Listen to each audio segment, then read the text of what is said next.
à tous, merci de nous retrouver pour ce nouveau numéro de J'ai l'info, le magazine du Grésivaudan.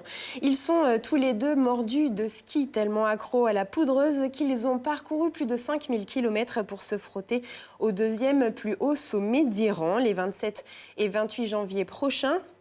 Ils se retrouveront pour la Belle Étoile, mais cette fois côté organisation. Julien Breauté et Rémi Loubet sont nos invités cette semaine, mais avant de les retrouver, on jette un œil sur le sommaire. Ecopla est mort vive Cookie, l'entreprise qui fabriquait des barquettes alimentaires à Saint-Vincent-de-Mercuse a disparu, rachetée par le groupe italien qui s'est installé un peu plus loin à la Terrasse. Les déchets, un casse-tête pour beaucoup d'habitants. Alors pour informer la population, une opération de porte-à-porte a été lancée sur les communes concernées. Et puis comme chaque semaine, retrouvez nos bons plans sortis pour le week-end dans la rubrique Agenda à la fin de cette émission. Souvenez-vous, c'était en 2016. L'usine Ecopla a été rachetée par Cookie. L'entreprise italienne envisageait alors de licencier tout le monde et de ne conserver que les machines pour les exporter ailleurs. Pourtant, aujourd'hui, c'est une nouvelle usine qui vient d'être inaugurée toujours dans le Grésivaudan. Les précisions, Olivier Escalon. Nous ne sommes pas à Saint-Vincent-de-Mercuse, localisation historique de l'usine d'Ecopla, mais sur la commune voisine de la Terrasse dans le Grésivaudan. C'est ici que Cookie, le repreneur turinois du fleuron français de la barquette alimentaire en aluminium, a décidé d'installer sa nouvelle usine. Une source de satisfaction pour la communauté de communes du Grésivaudan. Alors mon sentiment, c'est une grande satisfaction, on va même dire de la joie. On a vu beaucoup d'usines, des usines fermer ou réduire leur personnel. Des centaines d'emplois ont été perdus depuis janvier 2009 et pour la première fois, on voit une nouvelle usine s'implanter. 4 mois après l'installation sur ce nouveau site, 11 presses sur les 27 d'Ecopla sont en place et l'activité reprend doucement. Le résultat de négociations menées au plus haut niveau de l'État pour convaincre le PDG de Cookie de rester sur le territoire. Ce qui était important, c'était de préserver l'emploi. Mais il fallait tenir compte aussi de la décision du tribunal de commerce qui avait attribué à l'entreprise Cookie les matériels et la reprise. C'est par le travail de persuasion qui a été fait par les ministres, par leurs conseillers auprès du PDG de Cookie qui a permis de dire à l'industriel « Venez dans le Grésivaudan, vous avez une chance à jouer, vous avez une carte à jouer et ça fonctionnera ». Des 77 salariés de l'entreprise française, il n'en reste que 6 et les locaux semblent bien déserts. Mais le repreneur s'est engagé à monter la masse salariale à 10 personnes d'ici fin décembre et encore plus dans les 3 ans. Nous avons engagé notre plan avec le ministère de l'économie et des finances pour un nombre d'employés autour de 50 entre 3 années. Moi, j'espère que si le succès de marché nous accompagnera de réaliser cet objectif plus tôt. Cookie réalise actuellement 10 millions d'euros de chiffre d'affaires en France et prévoit de produire 150 millions de barquettes par an dans sa nouvelle usine. Et Cookie veut d'abord s'installer sur le marché français, puis sur les marchés suisses, belges, allemands et anglo-saxons. Rien ne se perd, tout se recycle. À partir du 1er janvier 2018, le Grésivaudan réorganise la collecte des déchets. 13 communes sont pour l'instant concernées. Fini le ramassage des poubelles, des conteneurs seront installés sur différents points de collecte. Une grande opération de porte-à-porte a donc été lancée pour informer les habitants de ces changements pas toujours faciles à comprendre ni à accepter. Alors aujourd'hui, on fait du porte-à-porte sur la commune de Saint-Martin-de-Riage pour aller rencontrer les habitants et leur expliquer le nouveau mode de collecte de leurs déchets. À partir du 1er janvier 2018, il n'y aura plus de collecte en porte-à-porte, donc des déchets. Ils vont amener leurs déchets au point d'apport et ils vont les trier directement.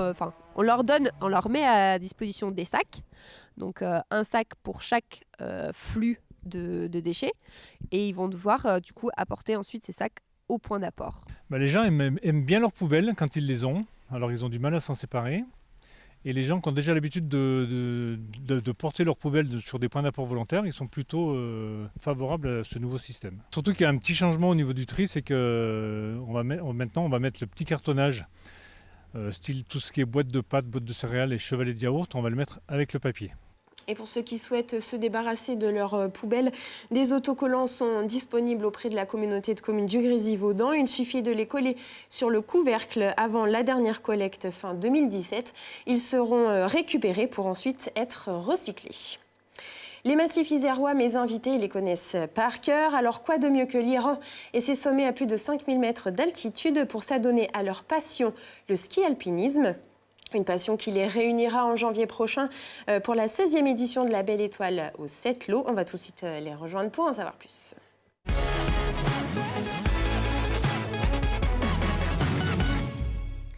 Julien Bretet, bonjour. Bonjour. Vous êtes donc directeur de course et chef traceur de la Belle Étoile. À vos côtés, Rémi Loubet. Donc vous faites partie de l'organisation de la course. Julien, en quelques mots, la Belle Étoile, c'est donc une course de ski alpinisme, mais qu'est-ce que c'est plus précisément ? Donc la course au Sept-Lô, c'est une course de ski alpinisme qui rejoint des sommets à proximité de la station, la Dent du Prat, Belle Étoile notamment. Et, c'est plusieurs parcours et 2 jours de course cette année. Justement, il y a plusieurs formules. Est-ce que vous pouvez nous en parler un peu plus précisément ? Le parcours A, donc, qui est sur 2 jours cette année, c'est une nouveauté. Environ 2500 mètres de dénivelé par jour. Ensuite, un plus petit parcours qui fait 1600 mètres, qui sera proposé le dimanche, soit en équipe, soit en individuel. Et un parcours découverte, environ 900 mètres de dénivelé, qui est ouvert à tout le monde et aux jeunes cadets également, qui permet de découvrir le ski d'alpinisme et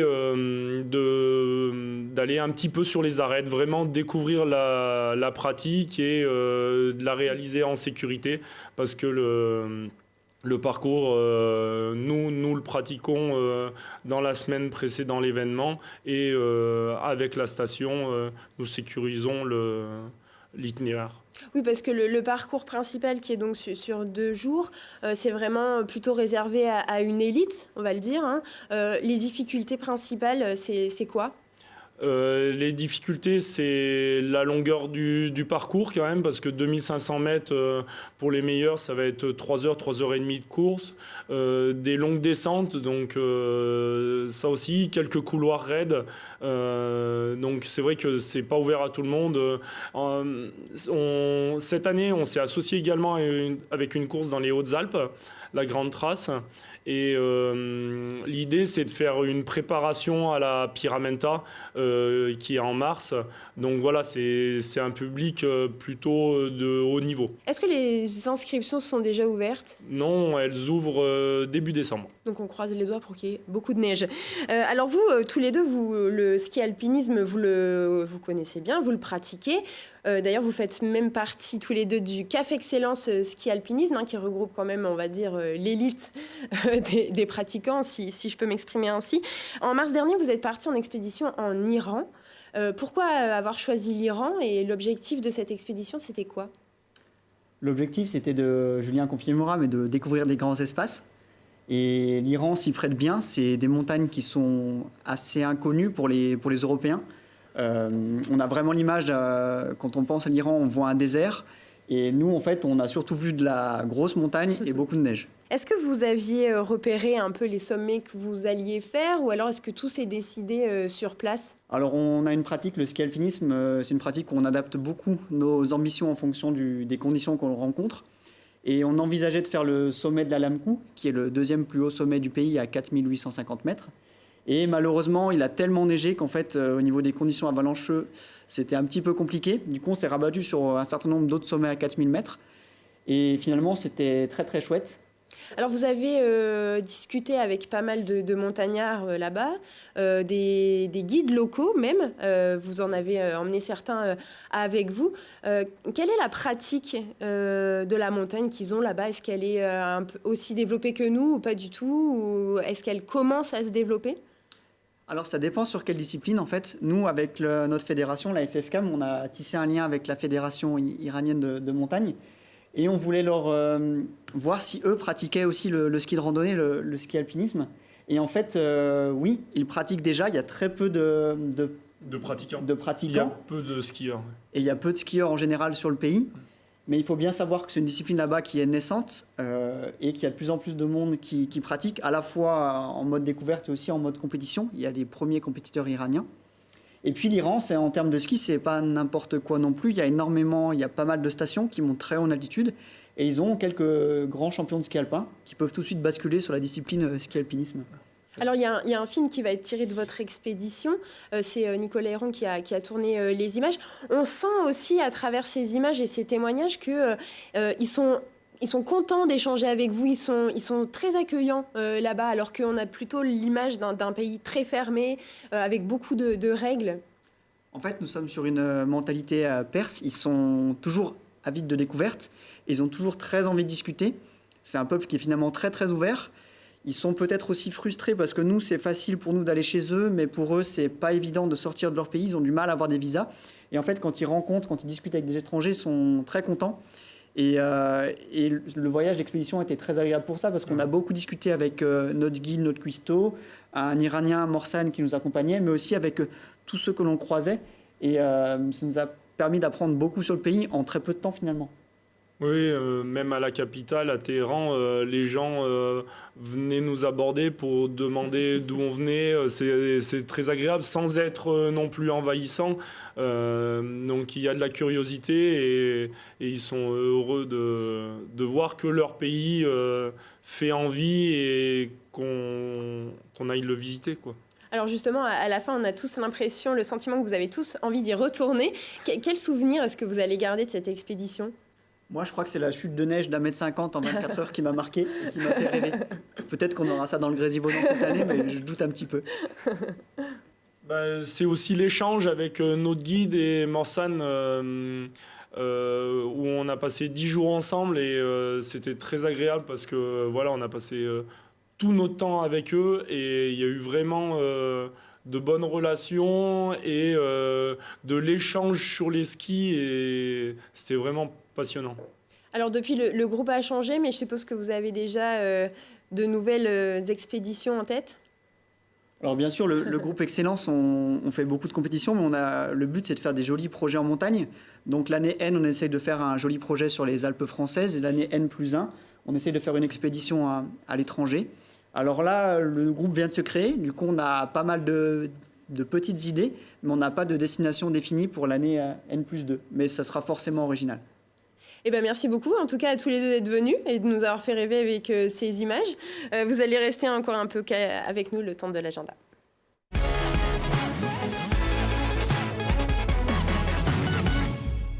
Elles sont irrésistiblement swing. Vendredi, le charme rétro des Swing Girls envoûtera l'agora de Saint-Imier. Le trio de chanteuses pin-up mordues de jazz et des années folles emmènera le public à l'époque des Andrew Sisters.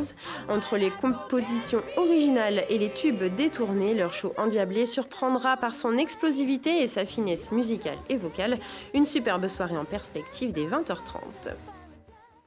Abracadabra et le tour est joué. Vendredi, la commune de Crolles fera apparaître non pas un, mais 2 magiciens dans le gymnase de la Marelle, David Coven et Luc Persson.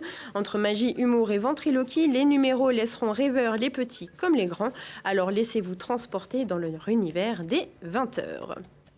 C'est une épopée absurde, poétique et musicale au cœur de notre assiette. Samedi, le réseau des AMAP de l'Isère propose Manger, un spectacle de la compagnie Zygomatic. À travers un réquisitoire burlesque, les 4 comédiens chanteurs questionnent sur l'industrie agrochimique, la société de consommation et la malbouffe. Un spectacle engageant à découvrir dès 20h30 au Projo à Crolles. Voilà, c'est la fin de ce J'ai l'info. Merci à tous de nous avoir suivis. Rendez-vous la semaine prochaine.